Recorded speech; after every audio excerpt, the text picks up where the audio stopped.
DAP's forum No to a Police State in Blogosphere, in solidarity with PKR's Nathaniel Tan, saw a packed house at the KL and Selangor Chinese Assembly Hall yesterday.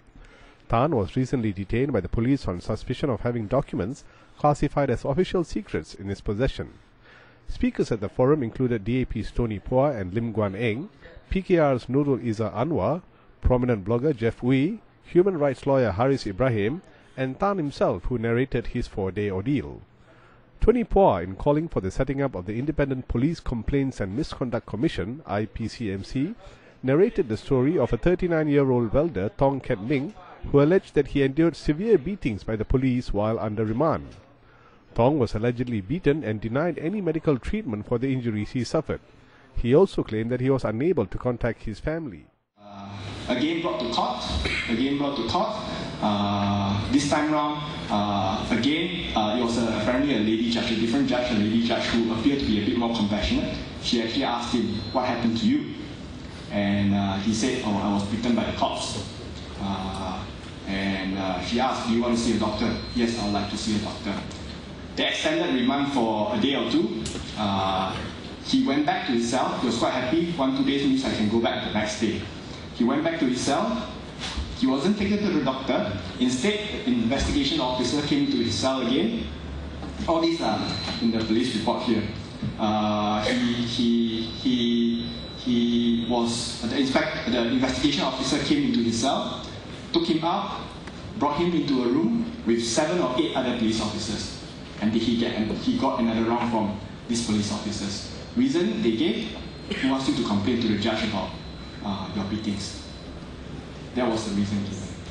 Next day, they managed to get him, the family managed last minute, I think the lawyer Suresh, managed to get him out even though it was past the deadline. With a bit of grease, they managed to get him out on bail before he was sent back to prison.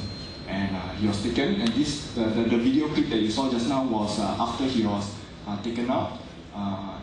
This was taken yesterday, which is about 1.5 days after the beating, so the swell subsided.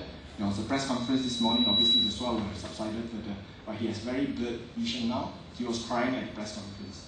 He said, "I can't believe these are police officers. They can't be police officers. Police officers aren't supposed to be like that." This is the police state we have in Malaysia at this point in time. Phua warned that assaults in police custody could happen to any writer or blogger arrested, and this was why the support mechanism that assisted Tan was vital. And why it happened to him? Could it have happened to Nathaniel? Could it actually have happened to Nathaniel? Yes, it definitely could have happened to Nathaniel. What was the key difference? Nathaniel had powerful backers behind him.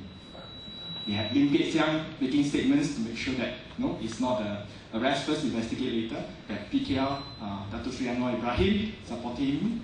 He has the party people all backing him, and he had the public with candlelight vigils outside the police station every night, knowing that the whole world is watching for him.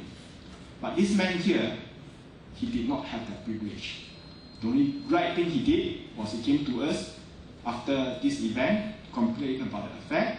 His guilt is a separate issue. Whether he's actually involved in the armed robbery is a totally separate issue from the treatment he has received from the police. So I can only add, Nat is lucky, but not everyone else is necessarily going to be as lucky.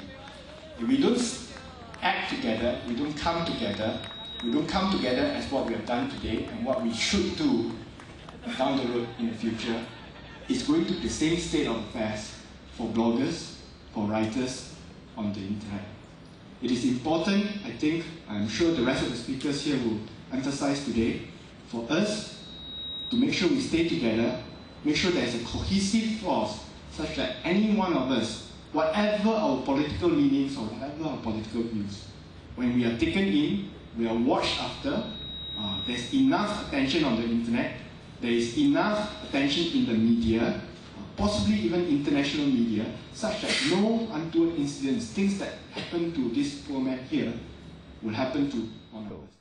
Malaysia Kini TV will present extracts of each speaker in the sub-videos.